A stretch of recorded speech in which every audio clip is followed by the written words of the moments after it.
Baik, selamat pagi Dek. Perkenalkan saya dengan Dr. Keja. Hari ini kita akan melakukan pemeriksaan dari saraf kranial yang ketujuh, yaitu secara pasialis. Nah, untuk tindakannya mungkin akan sedikit tidak nyaman. Apakah bersedia? Baik, jika bersedia bisa tantangan konsen di sebelah sini. Saya akan menyiapkan alat-alat yang dibutuhkan dan ada bisa dalam posisi duduk yang tegak dengan posisi nyaman untuk pemeriksaan. Selanjutnya, saya akan melakukan cuci tangan 6 langkah sesuai WHO. Setelah sudah, pertama-tama kita akan melakukan pemeriksaan dari notarik. Saya akan menginspeksi area dari wajah saat istirahat dan selama percakapan tidak didapatkan adanya abnormalitas. Saya menilai asimetri dari berurutan dahi, alis, celah palpebra, lipatan nasolabial dan juga sudut mulut semuanya masih dalam taraf normal. Saya amati adanya kedipan mata spontan atau sinkronisasi, tik spasme dan gerakan involunter yang tidak didapatkan pada kasus ini. Dan saya minta tolong untuk kepada pasien menirukan gerakan saya ya deh ya. Sekarang kita akan angkat kedua wrist secara bersamaan. Ya, apakah bisa? Baik, di sini didapatkan bahwa simetri gerakan kanan kirinya itu masih dalam taraf normal, kerutan dahi dan tidak didapatkan adanya kelemahan di salah satu sisi ataupun kedua sisi. Selanjutnya keringitkan dahi seperti ini, dikeringitkan seperti ini. Maka bisa, ya di sini bisa didapatkan bahwa tidak adanya juga asimetri ataupun kelemahan. Saya minta tolong sekarang tutup mata yang rapat-rapat seperti ini. Baik, setelah sudah ditutup mata yang rapat-rapat, bisa. Nah, sekarang coba buka matanya secara perlahan. Baik, di sini bisa saya dapatkan bahwa tidak ada bentuk-bentuk dari fenomena Bell. Dan selanjutnya saya minta tolong untuk tersenyum seperti ini, tunjukkan gigi atas dan bawah bulannya. Baik, ya sudah bisa dan atau menyaringnya. Di sini didapatkan bahwa simetri dan saya sudah membandingkan lipatan dari nasolabial sama tidak berat normal. Selanjutnya mengonyokan bibir seperti hendak bersiul seperti ini. Kemudian saya akan mengevaluasi dari gerakan bibir apakah ada yang tertinggal tidak ya. Itu menghubungkan bibir seperti ini. Baik, kemudian saya akan memberikan tekanan ringan pada kedua pipi.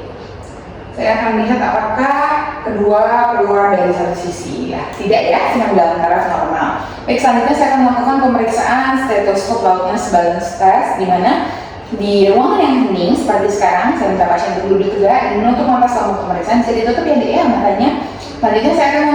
Selanjutnya saya akan memasangkan stetoskop kepada pasien dan menggeser atau menggores dengan lembut pada membran stetoskop, dan saya akan mengecek apakah ada area tertentu atau sisi tertentu yang terasa sangat keras atau dirasakan sangat keras bunyinya, dan membiarkan pasien untuk bisa benar-benar membandingkan kanan dan juga sisi kiri. Selanjutnya saya mau tahu deh apakah suara terdengar lebih keras di salah satu sisi. Tidak ya, sama semuanya. Baik, apakah ada suara yang keras mengganggu atau terlalu nyaring? Tidak didapatkan juga. Baik, untuk hasilnya tadi sudah saya catat, dan untuk penginterpretasiannya suaranya seimbang, normal, dan tidak didapatkan adanya lesi distal dari percabangan nervus stapedius.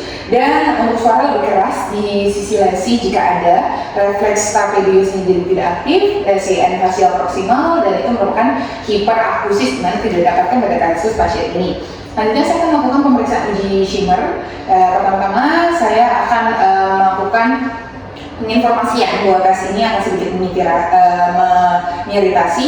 Untuk persiapannya saya akan persiapkan yaitu ada strip shimmer. Saya melipat bagian ujung dari stripnya. Kemudian pasien bisa dalam posisi duduk tegak, pandangan ke atas. Dan pertama-tama saya akan menarik palpebra inferior, kemudian akses ke cornea inferior. Dan letakkan strip pada perbatasan sepertiga tengah, dan temporal dari palpebra inferior tanpa menyentuh kornea tunggu 5 menit dengan mata terpejam. Kemudian saya lepas strip secara hati-hati dengan ukur panjang basah dalam milimeter dari lipatan ujung strip. Baik, ini untuk tes dari uji streamernya. Nanti akan ditahan palpebranya, kemudian ditaruh di mata gini. Nanti air matanya akan keluar seperti ini. Untuk itu dicek nanti dalam 5 menit akan ada minimal dari 5 mm di kedua sisi. Kemudian jika tidak ada, kita bisa menggunakan ini juga untuk mengecek apakah tadi uji untuk pengeluaran dari lakrimalnya bisa berjalan dengan baik. Dan catatan hasil dibandingkan untuk kedua matanya juga. Nanti kita gambarkan sebelah sini juga untuk kedua mata. Kemudian untuk interpretasinya nilai normal lebih dari 10 mm per 5 menit, dan abnormal jika kurang dari itu, dan atau jika salah satu sisi kurang dari 70% dari sisi yang sehat, dan nilai total kurang dari 25 mm pada kedua mata tanpa anestesi. Selanjutnya untuk pemeriksaan sensorik dari pengecapan, saya minta pasien untuk menjulurkan lidah ke satu sisi, pertama-tama yang kanan dulu, kemudian yang kiri. Baik, setelah itu saya akan coba lagi minta untuk diulurkan ke arah kanan.